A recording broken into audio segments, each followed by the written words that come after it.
जब भी फिल्मों में पुरानी फिल्मों की बात करेंगे या पुरानी फिल्मों में जो संगीत होते हैं उसकी बात करेंगे तो मोहम्मद रफ़ी साहब का नाम पहले आएगा।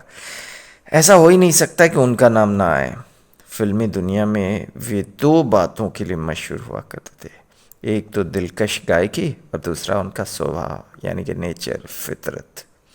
फितरत उनकी बड़ी ज़बरदस्त और नरम हुआ करती थी। एक बार कोई उनसे मिल लेता था तो हमेशा उन्हें याद करता था। रफ़ी साहब के स्वभाव में कई किस्से हैं और उससे रिलेटेड तो मशहूर हैं बहुत सारे किस्से। आज हम बताएंगे, आपके सामने ये साझा कर रहे हैं। रफ़ी साहब को किस बात पर गुस्सा आया था? कभी लगता है कि रफ़ी साहब गुस्सा कर सकते हैं? जी हाँ, वो कर सकते हैं।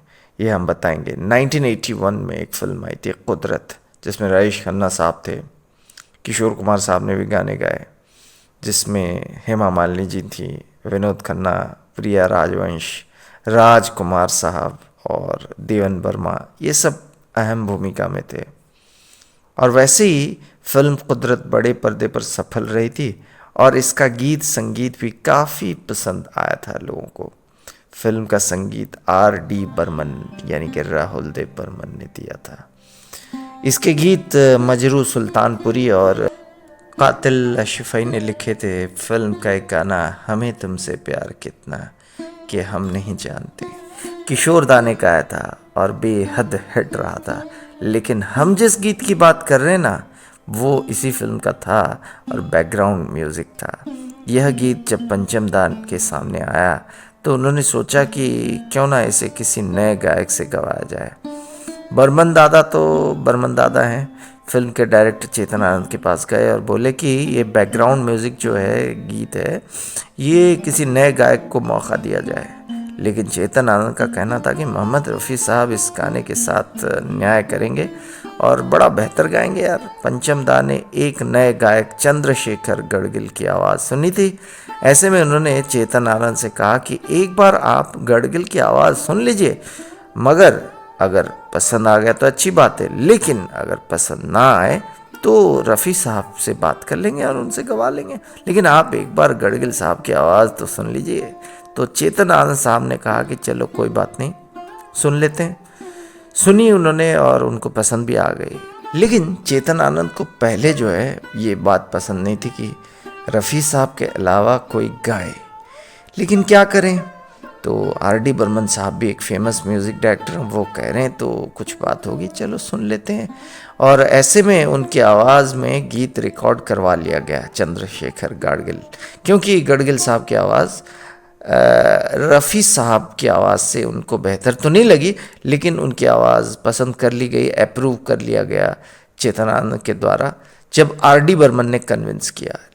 लेकिन जब फाइनली रिकॉर्डेड गाने को सुना चेतनानंद साहब ने तो उनको पसंद नहीं आया। उनका पंचम नहीं, इसके साथ न्याय तो रफ़ी साहब ही कर पाएंगे, तुम रफ़ी को बुलाओ, रफ़ी साहब ही गाएंगे इस गाने को।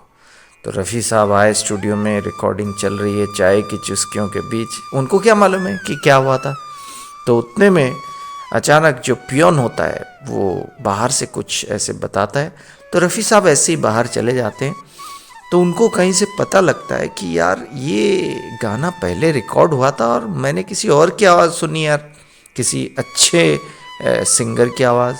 तो उन्होंने कुछ पियोन से पूछा, तो पियोन ने बताया हाँ वो साहब आए थे।